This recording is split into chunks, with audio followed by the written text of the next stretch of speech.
చూడండి, rose flower water strain చేస్తున్నాను.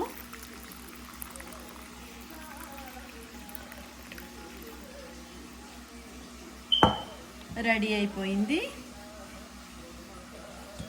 ఇప్పుడు ఈ వాటర్ గురించి చెప్తాను మీకు. ఈ వాటర్ చల్లగా అయ్యాక ఒక స్ప్రే బాటిల్లో వేసుకోవాలి.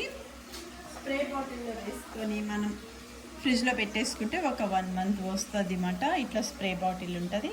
దీని నిండా వేసుకొని మనం స్ప్రే చేసుకోవచ్చు. బయట ఏదైనా మనం పార్టీస్కి వెళ్ళినప్పుడు ఇట్లా ముఖం మీద స్ప్రే చేసుకున్నా, చేతుల మీద స్ప్రే చేసుకున్న రోజ్ ఫ్లవర్ స్మెల్ చాలా బాగుంటుంది కాబట్టి మనం ఫ్రెష్గా ఉంటాము.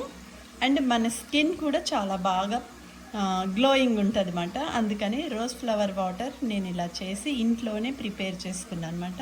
అది మీకు చూపించాను చూడండి. ఇది చల్లగా అవ్వగానే నేను ఫ్రిడ్జ్లో పెట్టేస్తాను. ఇది స్ప్రే బాటిల్.